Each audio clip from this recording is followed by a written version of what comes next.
தமிழக மக்களுக்கு மட்டுமல்ல, இந்தியாவில் உள்ள அனைத்து குடும்ப பெண்கள், பள்ளி செல்லும் பெண்கள், இவர்களுக்கெல்லாம் பாதுகாப்பு இல்லை இந்தியாவில் என்பதற்கு இது பெரிய உதாரணம்.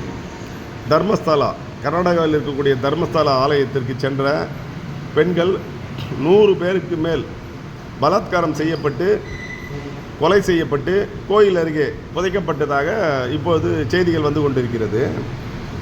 இதை ஓய்வு பெற்ற ஒரு ஊழியர் மனசாட்சிக்கு உட்பட்டு, அவர் நல்லவர் என்று நான் சொல்லவில்லை, இன்றைக்கு போலீஸிலே புகார் அளித்திருக்கிறார். அங்கு தோண்டும் போது பள்ளி சீருடையிலும் பெண்கள் கொலை செய்யப்பட்டு, பலாத்காரம் செய்யப்பட்டு கொலை செய்யப்பட்டு இருக்கிறார்கள்.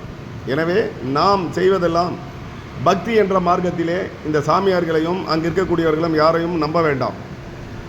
தேவ தலங்கள், அதாவது கோயில்களுக்கு செல்லும் பெண்கள் மிகவும் பாதுகாப்பதுடனும் குடும்பத்தாருடனும் சென்று வர வேண்டும்.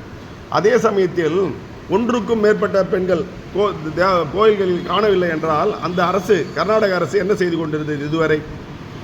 100 பெண்கள் உடல்கள் தோண்டி எடுக்கப்படுகிறது என்றால் அந்த அரசு, கர்நாடக அரசு, காவல்துறை என்ன செய்து கொண்டிருக்கிறது? ஒன்றுமே புரியவில்லை. எனவே நாம் நம்மை பாதுகாத்து கொள்ள வேண்டும். ஒன்று, தமிழகத்தில் மட்டும் ஒன்றும் குறைந்ததல்ல.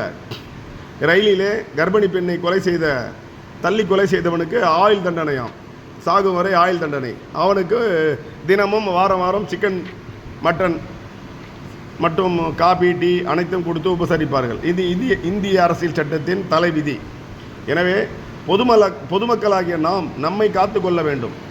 இப்படிப்பட்ட செயல்கள் செய்த அந்த கயவர்கள் பெரிய பெரிய நிர்வாகத்தில் இருக்கக்கூடியவர்கள் தான். ஒட்டுமொத்த அந்த கோயில் இருக்குள்ள அனைவரையும் கைது செய்து சிபிஐ விசாரணை நடத்தி அவர்களை தூக்கிலிட வேண்டும் என்பது தமிழகத்தின் ஆதங்கத்தை வெளிப்படுத்துகின்றேன்.